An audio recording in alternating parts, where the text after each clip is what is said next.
ನನ್ನ ಪೂರ್ವಾಶ್ರಮ ಇದೇ ಊರಮ್ಮ. ಮಾದಿಹಳ್ಳಿ ಪಾಳ್ಯ ಗ್ರಾಮ. ಮಿಡ್ಲ್ ಸ್ಕೂಲ್ ತುರುವೇಕೆರೆಗೆ ಹೋಗ್ತಾ ಇದ್ದು. ಅದಾದ್ಮೇಲೆ ನಾನು ಅಮೆರಿಕಾಗೆ ಹೋಗುವ ಚಾನ್ಸಸ್ ಸಿಕ್ತು. ಈ ಹಳ್ಳಿ ವಾತಾವರಣದಲ್ಲಿ ನನಗೆ ಅನೇಕ ಪ್ರಶ್ನೆಗಳು ಬರ್ತಿತ್ತು. ಯಾವ ತಂದೆ ತಾಯಿಗಳು ಮಗ ಸನ್ಯಾಸಿ ಅಂತ ಬಯಸುವುದಿಲ್ಲ. ಬಯಸೋದಿಲ್ಲ. ತ್ಯಾಗವೇ ಜೀವನ. ಓಕೆ. ಎಲ್ಲಿ ಇರ್ತೀನೋ ಅಲ್ಲೇ ಊಟ ಮಾಡ್ತಿದ್ದೆ, ಎಲ್ಲಿ ಜಾಗ ಸಿಕ್ತೋ ಅಲ್ಲೇ ಮಲಗ್ತಿದ್ದೆ. ಮಾದಿಹಳ್ಳಿ ಪಾಳ್ಯದ ಗ್ರಾಮಸ್ಥರು ನನಗೆ 2 ಎಕರೆ ದಾನ ಕೊಟ್ಟರು. ನಿಲ್ತಿರ್ಲಿಲ್ಲ, ಬಂದು ನೋಡ್ಕೊಂಡು ಹೊರಟೋಗ್ತಿದ್ರು.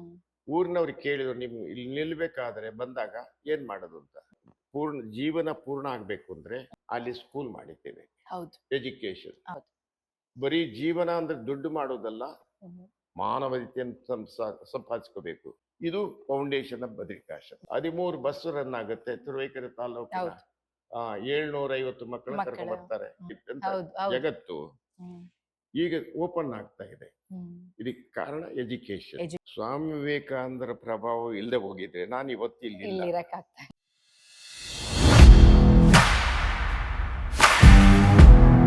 ನಮಸ್ಕಾರ ವೀಕ್ಷಕರೇ, ಇಂದು ನಾವು ತುರುವೇಕೆರೆ ತಾಲೂಕಿನ ಮಾದಿಹಳ್ಳಿ ಗ್ರಾಮದಲ್ಲಿರುವಂತಹ ಪುಣ್ಯಭೂಮಿ ಧಾರ್ಮಿಕ ಕೇಂದ್ರವಾದಂತಹ ಬದರಿಕಾಶ್ರಮದಲ್ಲಿ ಇದೀವಿ.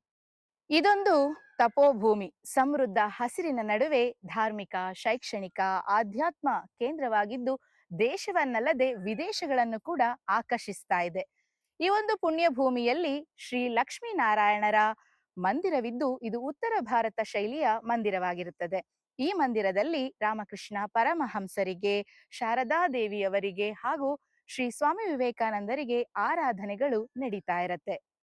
ಈ ಒಂದು ಕ್ಷೇತ್ರದ ಮುಖ್ಯ ರೂವಾರಿಗಳು, ಅಭಿವೃದ್ಧಿಯ ಹರಿಕಾರರು ಆದಂತಹ ಸ್ವಾಮಿ ಓಂಕಾರಾನಂದ ಮಹಾರಾಜ್ರವರನ್ನ ಈ ದಿನ ನಾವು ದರ್ಶನ ಮಾಡಿ ಅವರ ಆಶೀರ್ವಚನವನ್ನ ಪಡ್ಕೊಳ್ಳೋಣ. ಬನ್ನಿ ಅವರ ದರ್ಶನವನ್ನ ನಾವೀ ದಿನ ಮಾಡೋಣ.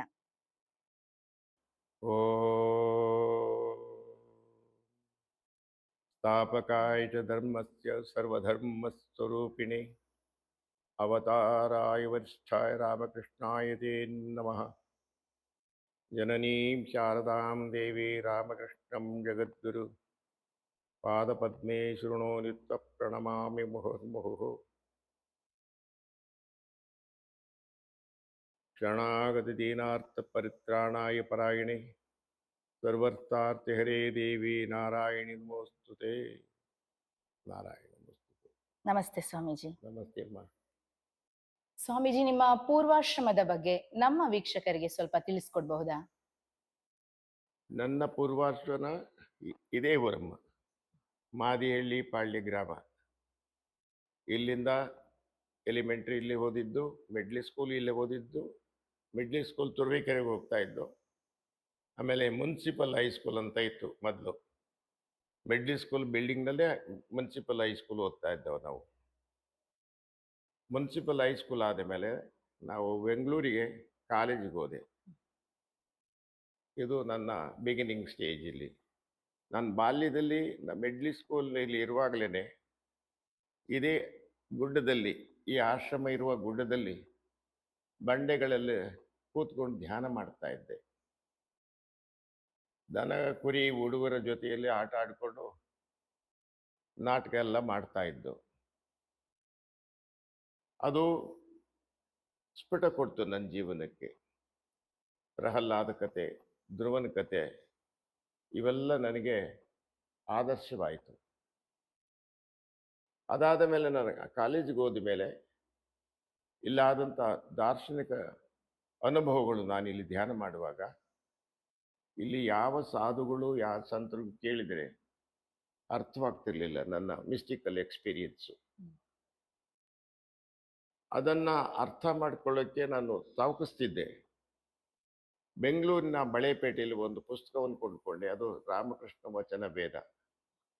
ಅದನ್ನು ಓದುವಾಗ ನನಗೆ ಆಗ್ತಾ ಇರ್ತಕ್ಕಂಥ ಅನುಭವಗಳು ಆತ್ಮಜ್ಞಾನಕ್ಕೆ ಸಂಬಂಧಪಟ್ಟಿದ್ದು ಅನ್ನೋದು ಅರ್ಥವಾಯಿತು. ಆಮೇಲೆ ರಾಮಕೃಷ್ಣ ಆಶ್ರಮಕ್ಕೆ ಹೋಗ್ತಾ ಇದ್ದೆ. ಅದಾದ 1 ವರ್ಷದಲ್ಲಿ ನಾನು ಹರಿದಾಸ ಮೂಮೆಂಟ್ ಸೇರಿಕೊಂಡೆ. ಹರಿದಾಸ ಮೂಮೆಂಟಿನಲ್ಲಿ ಆ ಭಕ್ತಿ ಭಾವಗಳು ನನಗೆ ಹೆಚ್ಚು ಸ್ಫುಟ ಕೊಡ್ತು. ಸಂತರ ಕಥೆಗಳು ಜೀವನದ ಆಧಾರವಾಯಿತು ನನಗೆ. ಅದನ್ನು ಬೆಳೆಸ್ಕೊಂಡು 10 ವರ್ಷಗಳ ಕಾಲ ಹರಿಕಥಾ ಪ್ರಚಾರದ ಕಾರ್ಯಕ್ರಮದಲ್ಲಿ ಬೆಂಗಳೂರಿನಲ್ಲಿ ನಾನು ಹರಿದಾಸರ ಕೂಟದಲ್ಲಿದ್ದೆ. ಹ್ಮ್ ಅದಾದ್ಮೇಲೆ ನಾನು ಅಮೆರಿಕಾಗೆ ಹೋಗುವ ಚಾನ್ಸಸ್ ಸಿಕ್ತು. ಹ್ಮ್ ಈ ಹಳ್ಳಿ ವಾತಾವರಣದಲ್ಲಿ ನನಗೆ ಅನೇಕ ಪ್ರಶ್ನೆಗಳು ಬರ್ತಿತ್ತು. ಹ್ಮ್ ನನಗೆ ಏನೇನು ಇಲ್ಲಿ ಸಂಸ್ಕಾರ ಇಲ್ಲ, ಒಂದು ಒಂದು ಎಜುಕೇಶನ್ ಸರಿ ಇಲ್ಲ, ಒಂದು ಮ್ಯೂಸಿಕ್ ಇಲ್ಲ, ಇಂಥ ಊರಿನಲ್ಲಿ ನಾನು ಯಾಕೆ ಹುಟ್ಟಿದೆ ಅನ್ನೋದೇ ಒಂದೇ ಪ್ರಶ್ನೆ ನನಗೆ. ಹಾ ಆ ಪ್ರಶ್ನೆ ಇವತ್ತು ಇಲ್ಲಿ ಮಠ ಆಗ್ಲಿಕ್ಕೆ ಕಾರಣ. ಓಕೆ ನನಗೆ ನನ್ನ ಸಮಾಜಕ್ಕೆ ಹ್ಮ್ ಏನು ಸಿಗದೆ ಇರುವಾಗ ನಾನು ಏನಾದ್ರು ಒಂದು ಮಾಡಬೇಕು ಅನ್ನೋ ಛಲ ಆಗ್ಲಿಂದೇ ಹುಟ್ಟಿತ್ತು ನನಗೆ. ಅದಕ್ಕಾಗಿ ಇಲ್ಲಿ ಒಂದು ಬದ್ರಿಕಾಶ್ರಮ ಮಾಡಿದೆ. ಅಂದ್ರೆ ನೀವು ಸನ್ಯಾಸತ್ವದ ಹಾದಿಯನ್ನ ಹಿಡಿದದ್ದು ಮಹಾನ್ ನಾಯಕರ ರಾಮಕೃಷ್ಣ ಪರಮಹಂಸರ ವಿವೇಕಾನಂದರ ತತ್ವ ಚಿಂತನೆಗಳ ಮೂಲಕ ಅಂತ ನೀವು ಹೇಳ್ತಾ ಇರೋದು. ಹೌದು, ಸಂತರು, ಸಂತರುಗಳ ಪುರಂದರದಾಸರು, ಚಿಂತನೆ. ಕನಕದಾಸರು, ಹ್ಮ್ ತುಕಾರಾಮ್, ಜ್ಞಾನೇಶ್ವರ್, ಹ್ಮ್ ನಾಮದೇವ್, ಈ ಸಂತರ ಕಥೆಗಳನ್ನು ಕೇಳಿ ಸನ್ಯಾಸ. ಸ್ಫುಟವಾಯಿತು. ಓಕೆ ರಾಮಕೃಷ್ಣರ ಜೀವನ ಓದಿ ಭಗವತ್ ಸಾಕ್ಷಾತ್ಕಾರ ಮಾಡಿಕೊಳ್ಳೇಬೇಕು ಅನ್ನೋದಕ್ಕೆ ಉತ್ಕಟ ಆಯ್ತು. ನಿಮ್ಮ ಕುಟುಂಬದವರು ನಿಮ್ಗೆ ಆ ವಿಷಯದಲ್ಲಿ ಹೇಗೆ ಬೆಂಬಲವಾಗಿ ನಿಂತಿದ್ರು? ಯಾವ ತಂದೆ ತಾಯಿಗಳು ಮಗ ಸನ್ಯಾಸಿ ಅಂತ ಬಯಸೋದಿಲ್ಲ. ಬಯಸೋದಿಲ್ಲ. ಕಠಿಣವಾಗಿದೆ ಮೊದಲು, ಹೌದು. ಅದನ್ನು ಸಹಿಸ್ಕೊಂಡಿದ್ದೆ ನಾನು. ಹ್ಮ್ ಸಹಿಸ್ಕೊಂಡು ಕೆಲವು ಕಾಲ ಸಾಧನೆ ಮಾಡಿದೆ ಅವ್ರ ಜೊತೆಯಲ್ಲಿ ಇದ್ಕೊಂಡು. ಹ್ಮ್ ಅದ್ರ ಅಂತರಂಗ ತಡಿಲಿಲ್ಲ. ಹ್ಮ್ ಒಂದು ಹೇಳ್ದೆ ಕೇಳ್ದೆ ಹೊರಟೋಗ್ಬಿಟ್ಟೆ. ಅಂದ್ರೆ ನೀವು ಪ್ರಾರಂಭ ಹಂತದಲ್ಲಿ ಎಲ್ಲಿ ನಿಮ್ಮ ವಿದ್ಯಾಭ್ಯಾಸವನ್ನ ಮುಗಿಸ್ಕೊಂಡು ನೀವು? ನಾನು PUC ಓದಿವರೆಗೂ ಓದ್ದೆ. ಹಾ. ಆಮೇಲೆ ಅದು ಪಾಸು ಆಗ್ಲಿಲ್ಲ, ಓದ್ಲಿಲ್ಲ. ಆಮೇಲೆ ನಾನು ಹರಿದಾಸ್ ಮೂವ್ಮೆಂಟ್ ಸೇರ್ಕೊಂಡ್ಬಿಟ್ಟೆ. Okay. 10 ವರ್ಷ ಭಾರತ ದೇಶವನ್ನೆಲ್ಲ ಕನ್ಯಾಕುಮಾರಿಯಿಂದ ಬದ್ರಿನಾಥ್ವರೆಗೂ ಯಾತ್ರೆ ಮಾಡಿದ್ದೀನಿ. ಹ್ಮ್ ದ್ವಾರಕದಿಂದ ಪುರಿ ಜಗನ್ನಾಥ ಕಲ್ಕಟ್ಟಾದವರೆಗೂ ಯಾತ್ರೆ ಮಾಡಿದ್ದೇನೆ. ಹ್ಮ್ ಗಂಗಾ ಕಾವೇರಿ ಎಲ್ಲ ಸ್ನಾನ ಮಾಡಿದ್ದೇನೆ. ಹ್ಮ್ ಸಂತರು ಎಷ್ಟು ದೇವರ ದರ್ಶನ ಮಾಡಿರ್ತಕ್ಕಂಥ ಸಂತರುಗಳ ದರ್ಶನ ಮಾಡಿದ್ದೀನಿ. ಹ್ಮ್ ಸ್ವಾಮಿ ರಾಮಾನಂದ, ಹ್ಮ್ ಆನಂದಮಯಮ ಇಂಥ ದೊಡ್ಡ ದೊಡ್ಡ ಸಂತರ ದರ್ಶನ ಆಗಿದೆ.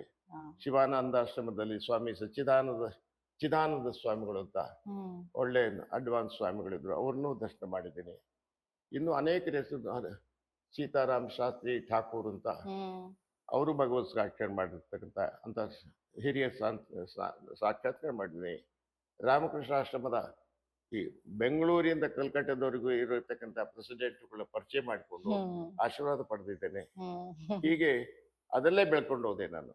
ಅಂದ್ರೆ ಇಷ್ಟೆಲ್ಲಾ ಸಾಧನೆಗೆ ನಿಮ್ಗೆ ಬೆನ್ನೆಲುಬಾಗಿ ಯಾರು ನಿಂತಿದ್ರು ಸ್ವಾಮೀಜಿ? ಭಕ್ತಿ, ಶ್ರದ್ಧೆ, ಅದೇ ಬೆನ್ನೆಲುಬಾಗಿ ನಿಂತದ್ದು. ತ್ಯಾಗವೇ ಜೀವನ. ಓಕೆ. ಎಲ್ಲಿ ಇರ್ತೀನೋ ಅಲ್ಲೇ ಊಟ ಮಾಡ್ತಿದ್ದೆ, ಎಲ್ಲಿ ಜಾಗ ಸಿಕ್ತೋ ಅಲ್ಲೇ ಮಲಗ್ತಿದ್ದೆ. ಅಂದ್ರೆ ಸ್ವಯಂ ನಾನೇ ನನ್ನ ಬೆನ್ನೆಲುಬು ಒಂದ್ ಕಡೆ ಹೇಳ್ಬೇಕು ಅಂತಂದ್ರೆ ನಾನ್ ಏನ್ ಅಂದ್ಕೊಂಡಿರ್ತೀನಿ ಅದು ಸಾಧಿಸೋಕ್ ಸಾಧ್ಯ ಆಗಿದ್ದು ಭಕ್ತಿ, ಶ್ರದ್ಧೆ. ನೀವು ಒಂದು ಜೀವನದ ಒಂದು ಗುರಿಯನ್ನು ಮುಟ್ಟಬೇಕಾದ್ರೆ, ಸಾಧನೆ ಮಾಡಬೇಕಾದ್ರೆ ತ್ಯಾಗ ಬೇಕಾಗತ್ತೆ. ಹೌದು. ತ್ಯಾಗ ಬರಬೇಕಾದ್ರೆ ಶ್ರದ್ಧಾವಾನ್ ಲಭತೆ ಜ್ಞಾನ. ಜ್ಞಾನಂ. ಯಾರಿಗೆ ಶ್ರದ್ಧೆ ಇರುತ್ತೋ ಅವನಿಗೆ ಜ್ಞಾನ ಬರುತ್ತೆ. ಜ್ಞಾನ ಬರುತ್ತೆ. ಯಾರಿಗೆ ಜ್ಞಾನ ಬರಬೇಕೋ ಸಂಯತಿ ಇಂದ್ರಿಯಗಳ ನಿಗ್ರಹ ಬೇಕಾಗುತ್ತೆ. ನಿಗ್ರಹಿಸ್ಬೇಕು. ಇಂದ್ರಿಯಗಳ ನಿಗ್ರಹ ಬಂದ್ರೆ ಪರಂ ಶಾಂತಿ. ಆ ದಾರಿಯನ್ನ ನಾವು ಮೊದ್ಲಿಂದಲೂ ಹಿಡ್ಕೊಂಡು ಹೋದೆ. ಮೊದಲು ಬೆಂಗಳೂರಿನಲ್ಲಿ ಹರಿದಾಸರ ಮೂಮೆಂಟ್ ನಲ್ಲಿರುವಾಗ ಭಕ್ತಿ ಭಾವದಲ್ಲಿ ಬೆಂಗಳೂರಿನಲ್ಲೆಲ್ಲ ಮಾಡಿದ್ದೆ, ಕುಣಿದು ಬಿಟ್ಟಿದ್ದೇವೆ. ಸಪ್ತಾಹಗಳು ಮಾಡುದು, ಹರಿಕಥಾ ಭಾಗವತ ಸಪ್ತಾಹ ಮಾಡುದು, ರಾಮಾಯಣ ಸಪ್ತಾಹ ಮಾಡುದು, ಮೂಲೆಯಲ್ಲಿ ಆ ಸಂತರ ಜೀವನ ಚರಿತ್ರೆಯನ್ನ ಬೇರೆಯವರು ಹರಿದಾಸರುಗಳ ಮೂಲಕ ನಾವು ಪ್ರಚಾರ ಮಾಡಿಕೊಂಡು ಸೇವೆ ಮಾಡಿದ್ದೀವಿ. ಛಲ ಬೇಕಾಗುತ್ತೆ, ಯಾವುದೇ ಪಥ ಹಿಡಿಯಿರಿ, ಅದರಲ್ಲಿ ಏಕಾಗ್ರತೆ ಬೇಕಾಗತ್ತೆ, ಶ್ರದ್ಧೆ ಬೇಕಾಗುತ್ತೆ, ಆತ್ಮವಿಶ್ವಾಸ ಬೇಕಾಗುತ್ತೆ. ಅದೆಲ್ಲದಕ್ಕಿಂತಲೂ ಗುರು ಕೃಪೆ ಬೇಕಾಗುತ್ತೆ, ದೇವಿ ಕೃಪೆ ಬೇಕಾಗುತ್ತೆ. ಅದು ಮುಖ್ಯ. ಸ್ವಾಮೀಜಿ, ಈ ಭೂಮಿ ಬರಡಾಗಿತ್ತು, ನೀವೇ ಸಾವಿರಾರು ಗಿಡಗಳನ್ನ ಇಲ್ಲಿ ನೆಟ್ಟು ಬೆಳೆಸಿದ್ದೀರಿ. ಹೌದು. ಈ ಮರಗಳನ್ನ ಅಂದ್ರೆ ಗಿಡಗಳನ್ನ ನೆಟ್ಟು ಬೆಳೆಸುವ ಹಂತದಲ್ಲಿ ನೀವೆಲ್ಲ ಎಷ್ಟು ಸವಾಲುಗಳನ್ನ ಎದುರಿಸ್ತಿ, ಏನೆಲ್ಲ ಸಮಸ್ಯೆಗಳನ್ನ ನೀವು ಎದುರಿಸ್ಬೇಕಾಯ್ತು? ಇಲ್ಲಿ ಪ್ರಥಮ ಮಾದಿಹಳ್ಳಿ ಪಾಳ್ಯದ ಗ್ರಾಮಸ್ಥರು ನನಗೆ 2 ಎಕರೆ ದಾನ ಕೊಟ್ಟರು. ಇಲ್ಲಿ ಬಂದಾಗ ನಾನು ಯಾರ ಗೃಹಸ್ಥರ ಮನೇಲಿ ನಿಲ್ತಿರ್ಲಿಲ್ಲ, ಬಂದು ನೋಡ್ಕೊಂಡು ಹೊರಟೋಗ್ತಿದ್ದೆ. ಅವಾಗ ನಮ್ಮ ಹಿರಿಯರು ತಂದೆಯವರಿದ್ರು, ಅವ್ರನ್ನ ದರ್ಶನ ಮಾಡ್ಕೊಂಡು ನಾನು ಹೊರಟೋಗ್ತಿದ್ದೆ. ಊರಿನವ್ರಿಗೆ ಕೇಳಿದ್ರು, ನಿಮ್ ಇಲ್ಲಿ ನಿಲ್ಬೇಕಾದ್ರೆ ಬಂದಾಗ ಏನ್ ಮಾಡೋದು ಅಂತ.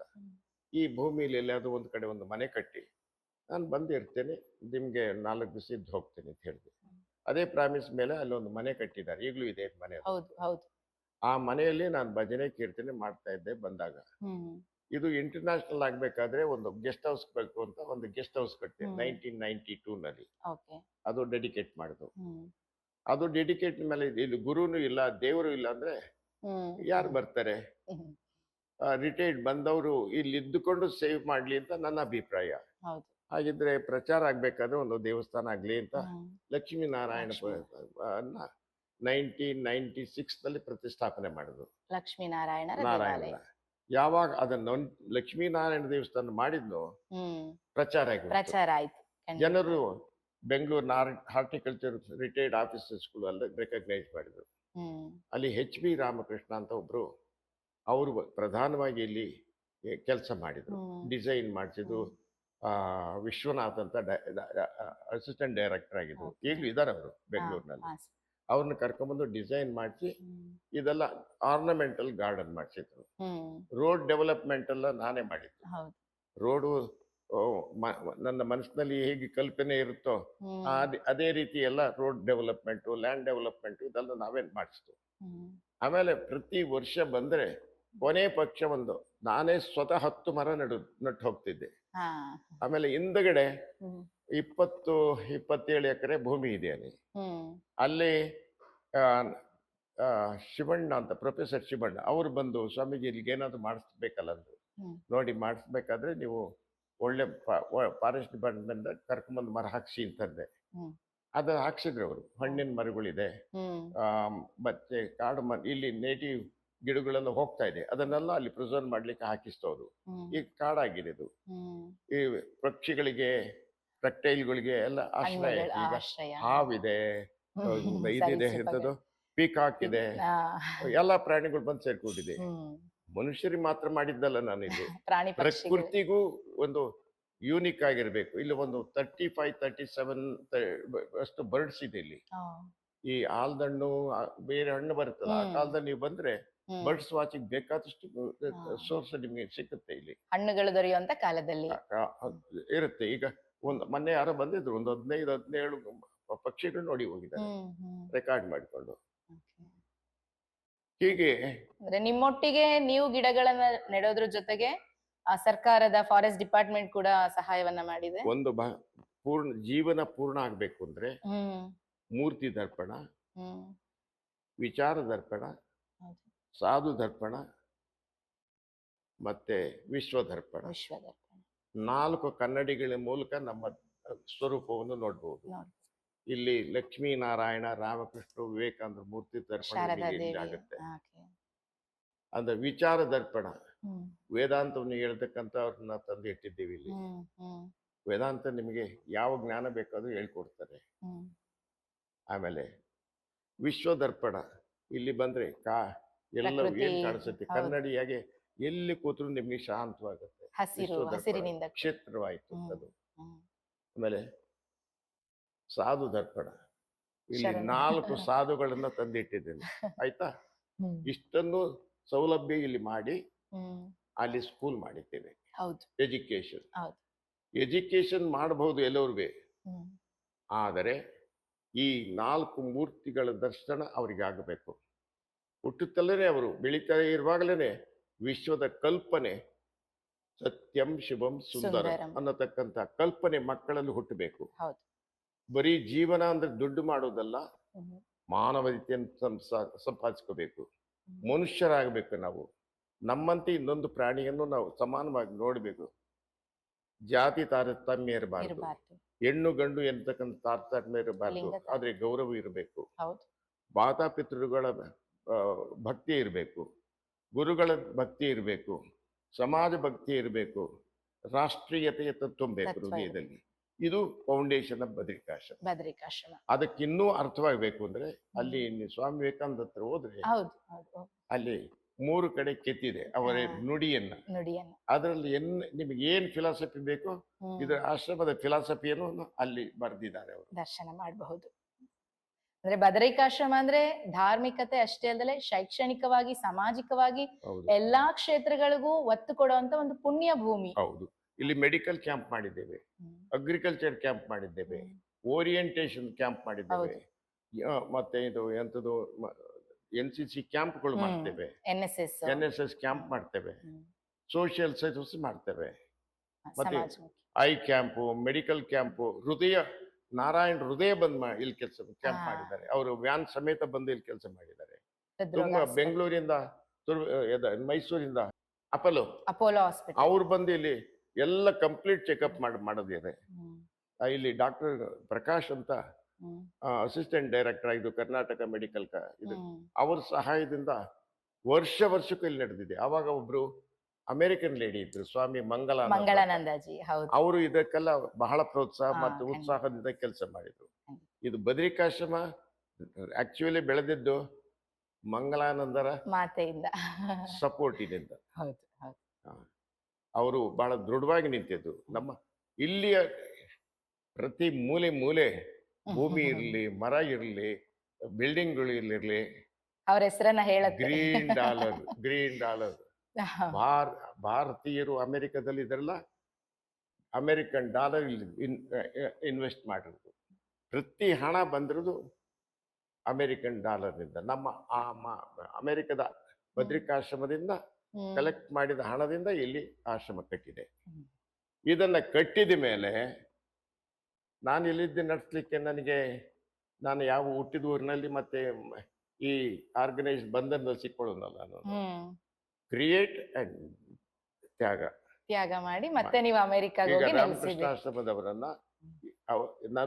ನಾನು ಯಾವ ಫಿಲಾಸಫಿಯನ್ನು ಜೀವನದಲ್ಲಿ ಅಳವಡಿಸ್ಕೊಂಡು ಈ ಮಠಗಳನ್ನ ನನ್ನ ಜೀವನ ಬೆಳೆಸ್ಕೊಂಡು ಅವರಿಗೆ ಕೊಟ್ಬಿಟ್ಟಿದ್ದೀನಿ. ಈಗ ಬೇಲೂರು ರಾಮಕೃಷ್ಣ ಮಠ ಅವರನ್ನ ಇದನ್ನ ಆಶ್ರಮವನ್ನು ಗೌರವ ಮಾಡುತ್ತೆ. ಈಗ 4 ಜನ ಇದ್ದಾರೆ ಇಲ್ಲಿ.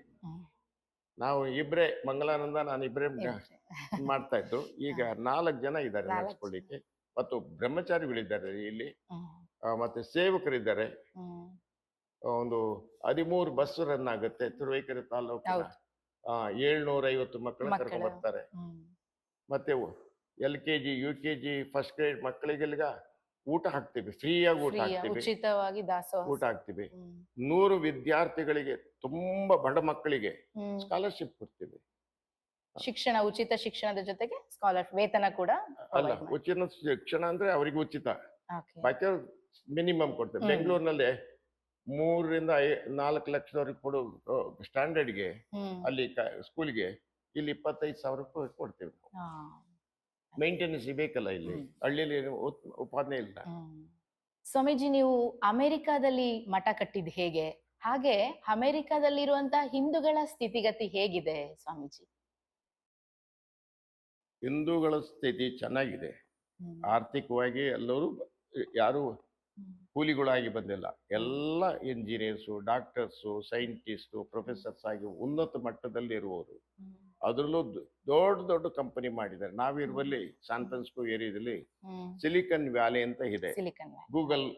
ಗೂಗಲ್ ಸುಂದರ್ ಪಿಚ್ಚೆ, ಮತ್ತೆ ಬೇಕಾದಷ್ಟು ಒಂದು 10 ಜನದ ಹೆಸರು ಗೊತ್ತಿದೆ. ವರ್ಲ್ಡ್ ನಲ್ಲಿ ಅವರು ಹೈಯೆಸ್ಟ್ ರಿಚೆಸ್ಟ್ ಪೀಪಲ್ ಅವರು. ಆ ಗೂಗಲ್ ಈಗ ವಿಶಾಖಪಟ್ಟಣದಲ್ಲಿ $1 ಬಿಲಿಯನ್ ಇನ್ವೆಸ್ಟ್ ಮಾಡ್ತಿದ್ದಾರೆ.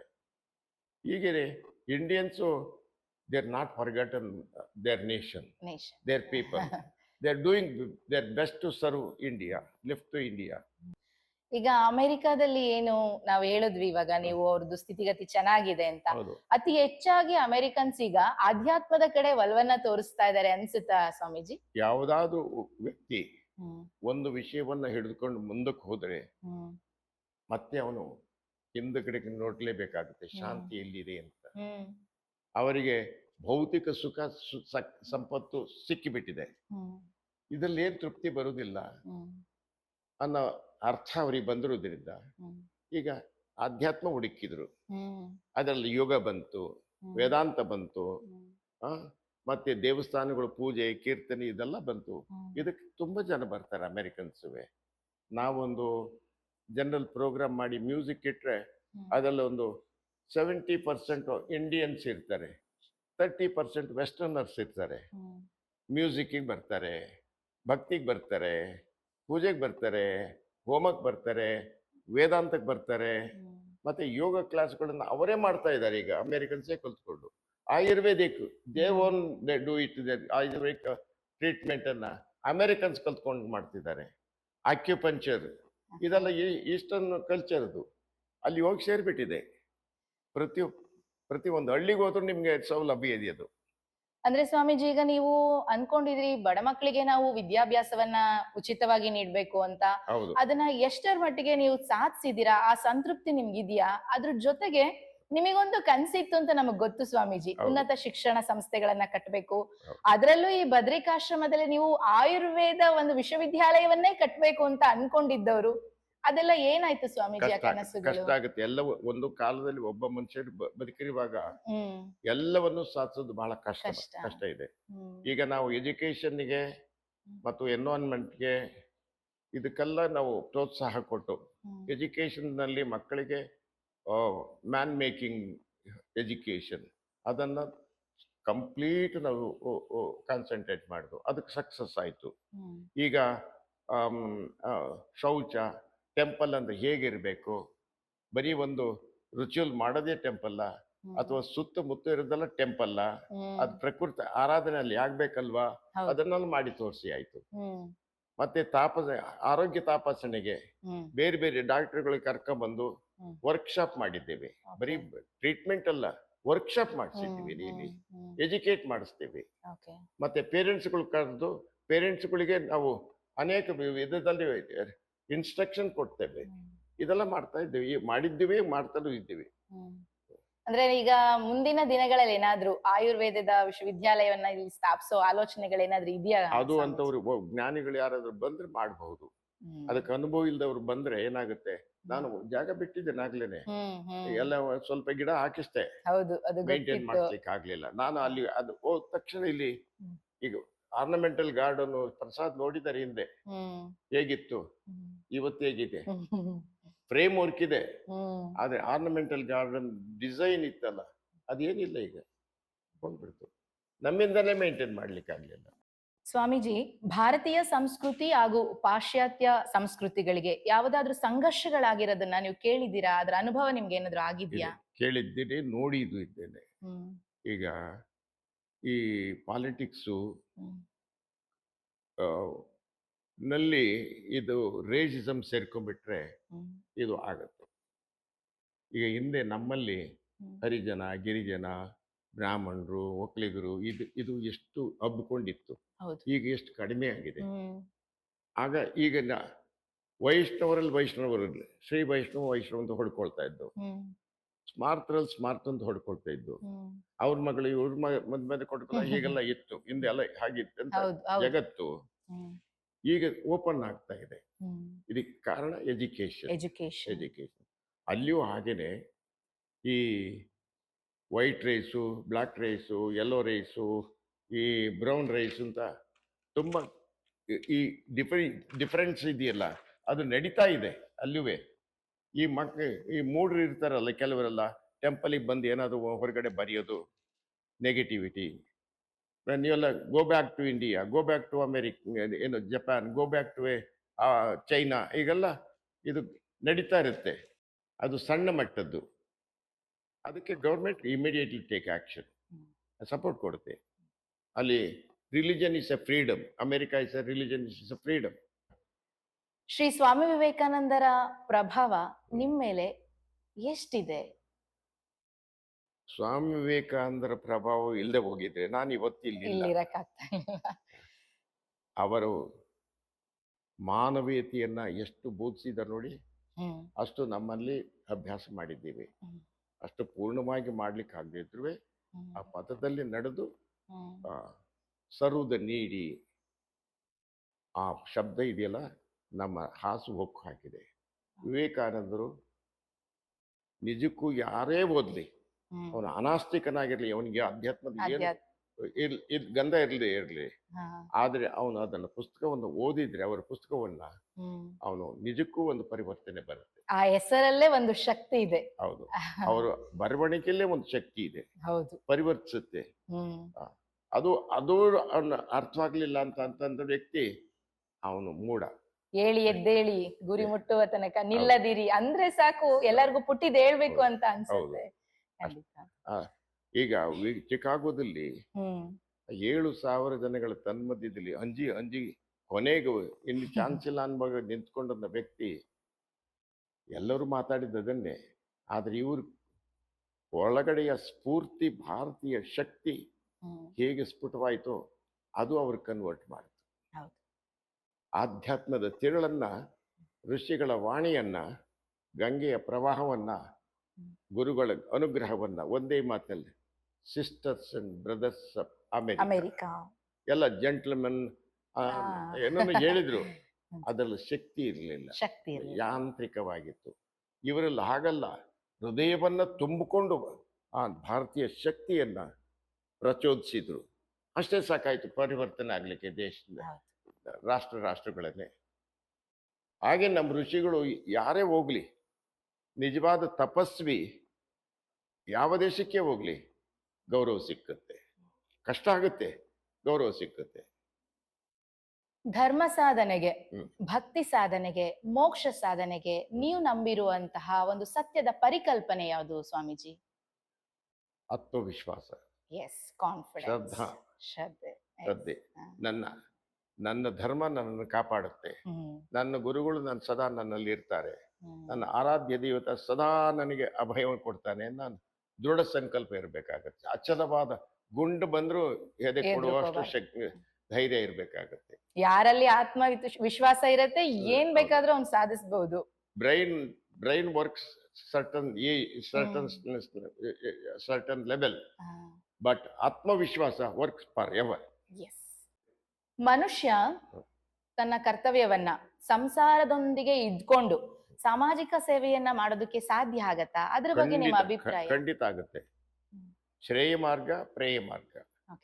ಶ್ರೇಯ ಮಾರ್ಗದಲ್ಲಿ ಎಲ್ಲವನ್ನು ಸರ್ವೋತ್ತಮವನ್ನು ತ್ಯಾಗ ಮಾಡಿ ತನ್ನ ಆತ್ಮೋತ್ಸಾಹಕ್ಕೆ ಶ್ರಮಿಸ್ತಾನೆ.